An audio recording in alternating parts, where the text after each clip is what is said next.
اعوذ باللہ من الشیطان اللعین الرجیم بسم اللہ الرحمن الرحیم الحمد لأہلہ والصلاة والسلام لأہلہا اما بعد قال امام الصادق علیہ الصلاة والسلام اذا احدکم ان یستجاب لہ۔ محترم سامعین والناظرین، آپ لوگوں کی خدمت میں دعا کی موضوع پر گفتگو کر رہا تھا۔ دعا بہترین عبادتوں میں سے بھی ہے اور بہترین اعمال میں سے بھی ہے۔ مولا متقیان علی بن ابی طالب علیہ السلام ارشاد فرماتے ہیں، احب الاعمال الی اللہ من الارض الدعاء۔ خداوند عالم کے نزدیک بہترین اعمال میں سے دعا ہے۔ لہٰذا گزشتہ ابحاث میں آپ لوگوں کی خدمت میں دعا کی اہمیت کے بارے میں گفتگو کیا۔ آج انشاءاللہ دعا کی شرائط ہے، اس کے بارے میں کچھ عرائض آپ لوگوں کی خدمت میں عرض کروں گا۔ امام صادق علیہ السلام کی ایک احادیث آپ لوگوں کی خدمت میں پیش خدمت ہے کہ جس میں امام علیہ السلام ارشاد فرما رہے ہیں، اذا احدکم ان یستجاب لہ، اگر کوئی انسان چاہتا ہے کہ اس کی دعا قبول کی جائے، فلیطیب کسبہ، تو اس کو چاہیے اس کی جو مال ہے، جو کسب ہے، اس کو حلال کرے، اس کو پاک و پاکیزہ کرے، وَلْيَخْرُجْ مِن مَظَالِمَةِ النَّاسِ، اور وہ لوگوں پر کرنے والے ظلم سے اس کو رکنا چاہیے۔ امام علیہ السلام نے اس حدیث میں جو شرائط ہے دعا کی، دو اہم شرطوں کو یہاں پر بیان کیے ہیں۔ ان میں سے پہلی شرط کہ انسان کی دعا قبول ہونے کی پہلی شرط یہ ہے کہ اس کا جو کسب ہے وہ پاک اور پاکیزہ اور حلال ہونا چاہیے۔ کیا حدیث میں بھی ہے، اگر کسی انسان نے، یعنی ان اللہ لا يرفع دعاء عبد وفی بطنہ حرام، خداوند عالم اس شخص کی دعا کو قبول نہیں کی جاتی کہ جس میں پیٹ میں حرام کا لقمہ ہو۔ جس شخص کے پیٹ میں حرام کا لقمہ چلے جائے تو اس صورت میں اس شخص کی دعا 40 دن تک قبول نہیں ہوتی۔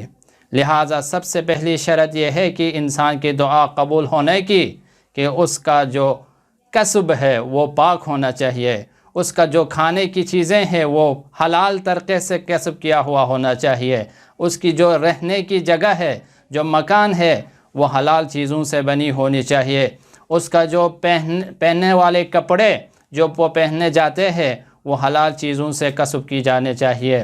دوسری یہ کہ انسان کسی پر ظلم کرنے والا نہ ہو، یعنی انسان کسی پر ظلم کرنے والا ظالم بن کے نہ رہو۔ اگر ظالم ہے تو اس صورت میں انسان کی دعا قبول نہیں کیا جاتی۔ اس وجہ سے امام ارشاد فرماتا ہے، وَلْيَخْرُجْ مِن مَظَالِمِ النَّاسِ، لوگوں کے اوپر ظلم کرنے سے اس کو خارج ہونا چاہیے، لوگوں پر ظلم کرنے سے اس کو رکنا چاہیے، کیونکہ مظلوم کی جو آہ ہے وہ سب سے پہلے خداوند عالم کی درگاہ میں جلدی پہنچنے والی مظلوم کی جو آہ ہے۔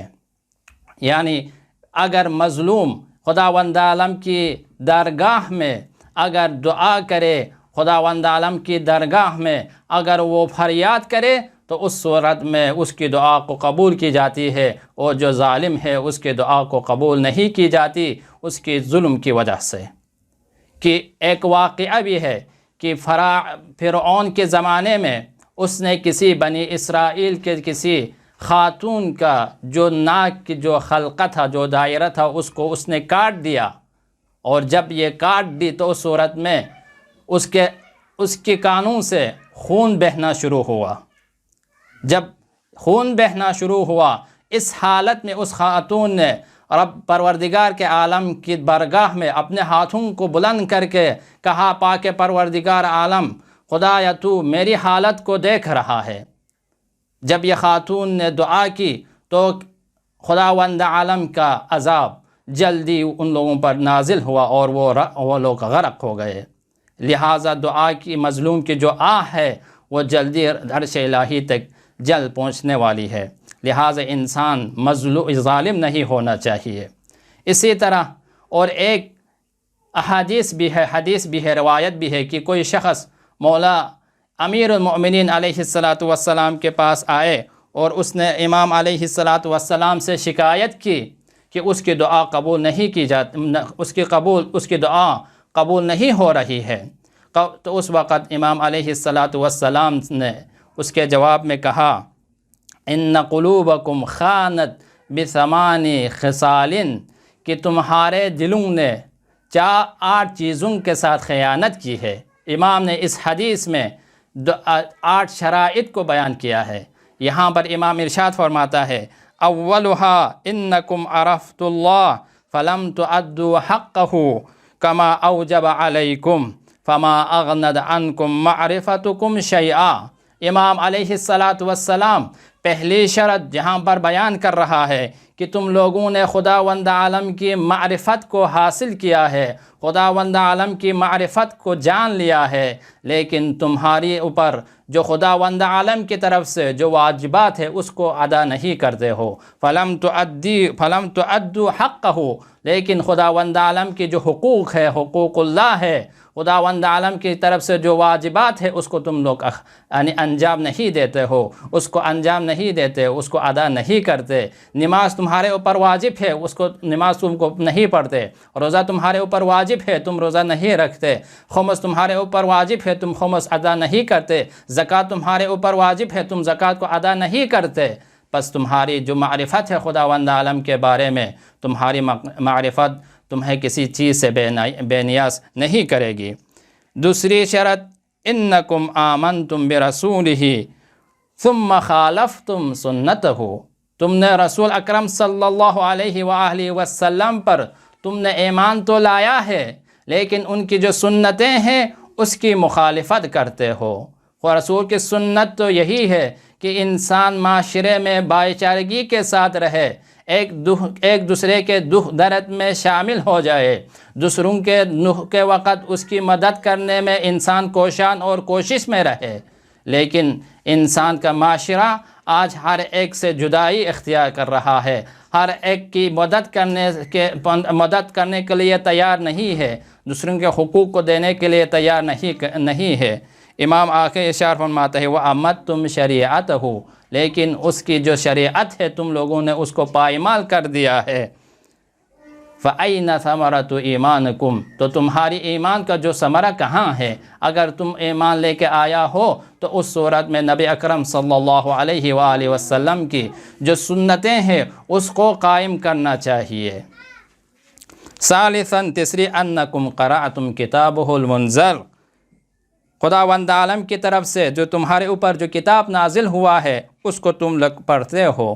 فَلَمْ تَعْمَلُوا بِهِ، لیکن جو عمل کے مقام میں جب آ جاتا ہے تو اس صورت میں تم لوگ اس کے عمل کو انجام نہیں دیتے، ان کے جو احکامات ہیں، ان کے جو تعلیمات ہیں ان پر تم لوگ عمل نہیں کرتے۔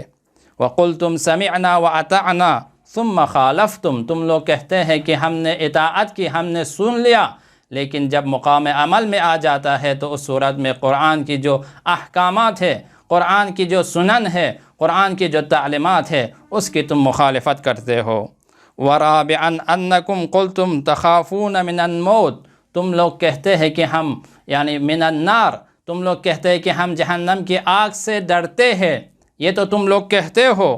وَأَنْتُمْ فِي كُلِّ وَقْتٍ تَقْدُمُونَ إِلَيْهَا بِمَعَاصِيكُمْ، لیکن تم ہر وقت اس جہنم کی آگ کی طرف، جہنم کی طرف بڑھتے ہیں خداوند عالم کی نافرمانی کے ذریعے سے، ان کے احکام کی پامالی کے ذریعے سے تم خود اس جہنم کی آگ کی طرف بڑھتے ہو۔ فَأَيْنَ خَوْفُكُمْ، تو تمہارا خوف کہاں ہے؟ اگر تم کسی چیز سے خوف کھاتا ہے، کسی چیز سے تم ڈرتا ہے تو اس صورت میں اس چیز سے اس سے تمہیں بچنا چاہیے، ان کے اسباب جس سے بچنے کی جو اسباب ہے ان کو انجام دینا چاہیے۔ والخامس انکم ترغبون فی الجنہ، تم لوگ کہتے ہو کہ ہم جنت کی خواہش رکھتے ہیں، جنت میں کی طرف رغبت رکھتے ہیں، جنت کی تمنا رکھتے ہیں۔ وانتم فی کل وقت تفعلون بما یباعدکم منہا فأین رغبتکم، لیکن تم ہر وقت ایسے افعال کو انجام دیتے، ایسے کاموں کو انجام دیتے ہیں جو تمہیں جنت سے دور کر دیتا ہے۔ اگر اب تمہاری رغبت کہاں ہے، تمہاری خواہش کہاں ہے، تمہاری تمنا کہاں ہے؟ اگر تم جنت کی خواہش رکھتے ہو، اگر تم جنت کی تمنا رکھتے ہو، تو اس صورت میں جو چیزیں انسان کو جنت کی طرف لے جاتی ہے، جنت تک پہنچا دیتی ہے، ان چیزوں کو انسان انجام دینا چاہیے۔ والخامس والسادس انکم اکلتم نعمت المولا فلم تشکروا علیہا، تم ہمیشہ خداوند عالم کی نعمتوں کو تو کھاتے ہیں لیکن اس کی نعمتوں کو شکر ادا نہیں کرتے۔ بس خداوند عالم کی نعمتیں ہمارے اوپر بہت زیادہ ہے۔ وَإِن تَعُدُّوا نِعْمَةَ اللَّهِ لَا تُحْصُوهَا، اگر انسان خدا کی جو نعمتیں ہیں اس کو گننا شروع کرے تو اس کی نعمتوں کو گن نہیں سکتا، لیکن خدا کی جو نعمتیں ہیں بندے اس کی نعمتوں کا شکر ادا نہیں کرتا۔ خداوند عالم ارشاد فرماتا ہے لَإِن شَكَرْتُمْ لَأَزِيدَنَّكُمْ، اگر تم لوگ میری نعمتوں کا شکر ادا کرے تو اس صورت میں تمہاری نعمتوں میں اضافہ کروں گا۔ اگر انسان کفران نعمت کرے، اس نعمت کا شکر ادا نہ کرے تو خداوند عالم دردناک عذاب اس بندے کو دے گا۔ والثامن انکم جعلتم عیوب الناس نصب اعینکم وعیوبکم وراء ظہورکم، آٹھویں چیز جو تمہارے دلوں نے خیانت کی ہے وہ یہ کہ لوگوں کی جو عیب ہے ان پر تم لوگ نظر رکھتے ہو، ان کو اپنے نظروں میں رکھتے ہیں، ہمیشہ لوگوں کی عیب کے پیچھے رہتے ہیں۔